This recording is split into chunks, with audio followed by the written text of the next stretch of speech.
John, I would defer to you on this, having been in this position more, but I don't want to see this team take their foot off the gas until they've locked up the 1 seed. And 100%. in game, if they're up, we've seen them have that luxury a couple times this season where, okay, Hendon Hooker gets the fourth quarter, gets a couple series, Jared Goff stays out of harm's way, right? You want to say you build a 3-touchdown lead and Sam Laporta's not really involved as much, fine. What I would worry about is you think you can give Frank a day because it's lowly Jacksonville, or you think you can give Tecker a second week because it's lowly Jacksonville, and you don't have your full offensive line and the run game doesn't hum and Jared Goff gets hit one too many times and God forbid he gets injured, but what if you lose the game? You only have a 1-game edge on Philly right now. I think until you have this 1 seed locked up and you earn your bye week and earn a little extra rest, hey, if you can go, you will go. That's kind of how this Lions team is built. Well, that's how it's built, but is it how it's been operating? Because we've seen it in previous seasons where it feels like a guy, if he misses 1, sometimes it's 2, but you kind of feel like he could be back. Yet they buy an extra week, and this is a team that has the longest streak going of not having back-to-back losses. Now, you don't want to have 1, so you have to avoid losing that streak. Is it a great way to avoid back-to-back losses? Is never not lose have the first one. Yeah. Which they've been able to do so far this year.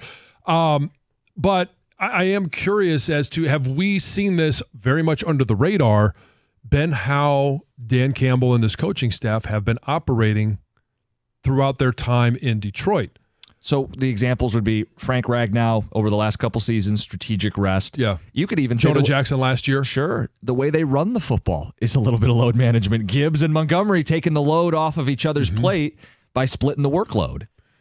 Yeah, and so I think there are, if you're reading the tea leaves, and that's all this is trying to read the tea leaves of how have they operated before, because we don't know how significant or insignificant the injury to Taylor Decker was. We don't know how significant or not the injury and how bad is the pectoral tear for Frank Ragnow. We don't know if it's getting worse. We don't know any of those details. We know it's certainly not going to get much better during the season. Decker, I believe, was back at practice yesterday. Yes, he was. Yes. So then I think that's on track for he's going to play. He's not 100%. Nobody's 100% this time of year.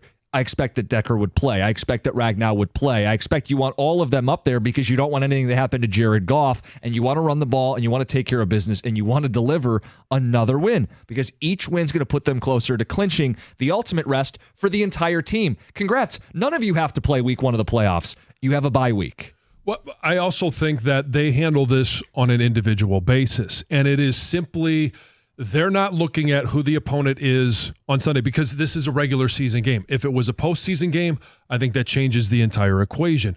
This is a regular season game, and they're going to handle Taylor Decker and his injury for what's best for Taylor Decker over the course of this season. That's clearly what they have done with Frank, and it's going to be a different equation for injury, for player, for age of player moving forward. Now, if Taylor Decker's injury, again, shoulder, don't know what happened, don't know why he missed last week. It happened late in the week. He was in a sling. That's all we know.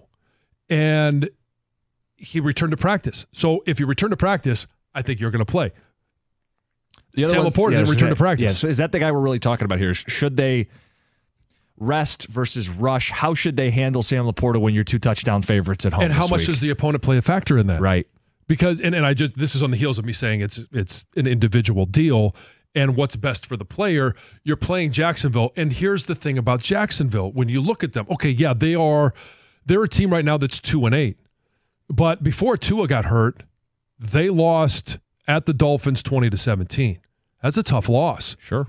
Browns, before everything all went south for the Browns, they lost by 5. The only team that they've been really blown out by is the Bills. That was in Buffalo, but they played the Texans tough.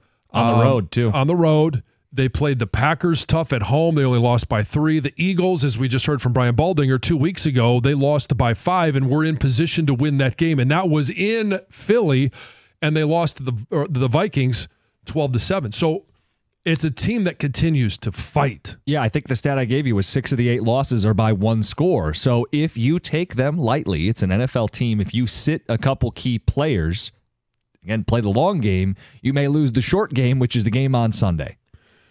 But I also think it's so when you say sit, it's like, hey, we don't need you today.